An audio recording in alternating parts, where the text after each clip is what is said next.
Back again to 1010 TV as Arsenal gear towards taking on Westham at the Emirates Stadium. It still begs to answer the question if Mikel Merino is going to be that solution Arsenal have been longing for a while. We know that when he came to Leicester City, he put on a really good show coming on just for 30 minutes. That's to say that yes, if you come on for 30 minutes when Raheem Sterling was a total disaster in the attack line, it's understandable, because in that scenario you're deputizing for somebody who has been worst and really did not put on anything. Let's look at the situation wherein you come in as the first attacker, you're starting the match, you've already scored a brace, coming on for 30 minutes, all the eyes are on you. Probably West Ham now will look at you as an option playing in the attack line. This is a position that he has not played before. I know that yes, there is a week of training just to get things going, just to see how he can be put permanently in that position, because Arsenal are really light up front. Even Martinelli, that we used to complain about, like, okay, he's not doing this, he's not doing that. I bet that majority of Arsenal fans would really wish that Martinelli was there this time around, because that would be a good option we have missed out on. The injuries for Arsenal this season have really not done Arsenal any good. We know that Bukayo Saka played for almost like 5 seasons without having any major thing to keep him out for this long.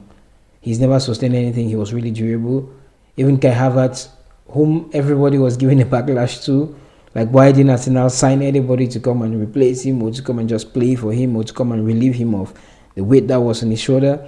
Kai Havertz has been the highest scoring Arsenal player this season. He's also out. So that's just to tell you how light Arsenal are up front. But the news too also coming from West Ham is that they would be without their star man Paqueta. We know how Paqueta can be, very dangerous, really a player who can pick pockets very well. He can give the last pass, and he can also add on with the goals.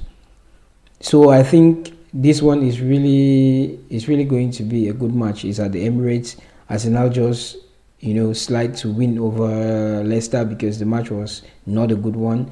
But all that matters now is the 3 points for Arsenal. And looking at the West Ham team, who are not really doing so well, but the purchased Ferguson from Brighton, who is the attacking force. So it's really going to be a good encounter coming to the Emirates. But what I want to talk about mostly is how the academy of Arsenal is producing players that are really good, and it's boosting the team. Because when a team is in this type of scenario, that's when those players who are, the fringe players, would need to come forth and try to put a claim and try to cement a position for themselves. We can say that Lewis Kelly has done that 100%. If you see him keeping out Calafiori, keeping out Zinchenko, those are experienced pros. Those are players that have played.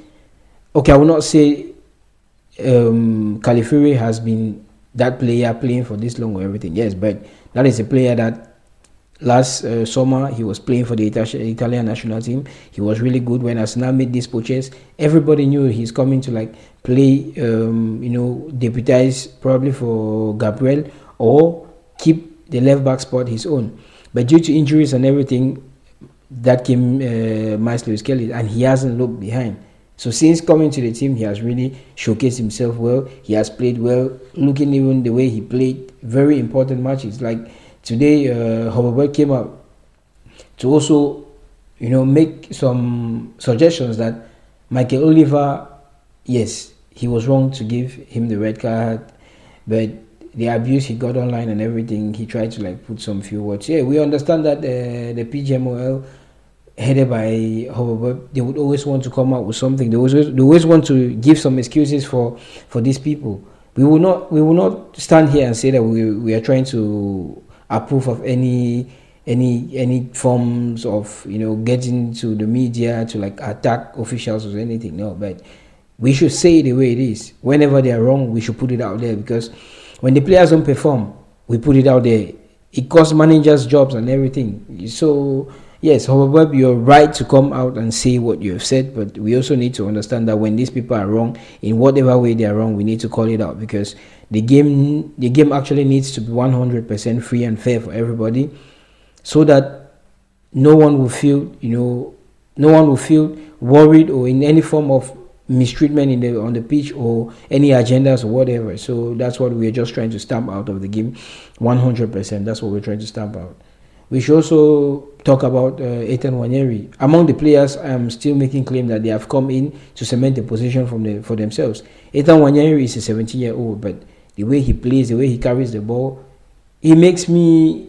That's when you look at him, you're trying to see a merge of Bukayo Saka and Odegaard, because he can pick the last pass, he can attack the defender, he can shoot with the right and the left foot. That's if we know he has come up with this significant play that when you look at it, cutting in and shooting, it's something that is already becoming a trademark of his, just at 17 years old. Let's just say that he is 17 now. This is somebody that has almost like 13 years more of a career in front of him. His market value is already at 28 million pounds. So that's to tell you, this is somebody that is not going to be 18 years until next month. That's to tell you, that's testament to the work that he has put in through the Hull End Academy, which is something that we need to big up, because they keep on producing players, and resilient players for that matter. So just looking at everything, that's one person too who is a superstar just waiting to be. I know that when Bukayo Saka comes in, what's going to be the situation? I am very happy for him, because he has made it very difficult now to even bring the lights of Fabio Vieira back, or even to talk about them, because the fact that these people have been out and he's still performing, he's still doing things, in this high level, that's something we need to appreciate. He's a good player. He's going to be a star in the future, and I'm happy that he's an Arsenal player. Just thinking of the talents that Arsenal have sold, and they have blossomed in other areas, or played very well in other teams. So that's just to say, okay, this is the moment for him.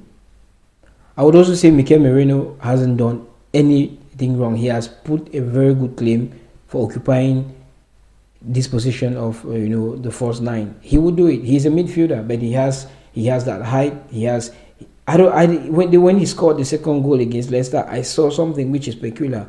It seems like he has got some pace in him, because to cover up that ground and be there to shoot that ball was something I was still trying to observe. I was thinking that when it comes to pace, he might be lacking a little bit as a striker. He can play with his back facing, facing his players and everything. So this is something that he has taken advantage of that position. Now, one player who needs to stand up very well is Ryan Sterling. Because if things keep going the way they are going and he is not able to showcase something or put forth something just to show, and this is the moment. He was left out of, the first part of the season, Sterling was just outside. I'm one of those people who made a video here and said, okay, I think we should try to give Sterling some time, bet him into the team slowly, but try to make him come in. But I've seen that players are away, but Sterling is still not making the most of this situation. So he is a player that needs to sit up. Despite all the injuries Arsenal have, yes, they will be playing against Westham, and it's at the Emirates, so it's one game at a time. Liverpool are kind of showing that they might still be lacking in some areas, but everything is going to be fine for Arsenal. Let's just keep going and hope that at any point Liverpool wants to falter or anything, Arsenal should be there to take up. The injuries are a worry, but when I saw the players train today, saw a couple of videos, saw some pictures, it shows that the team is in high spirit.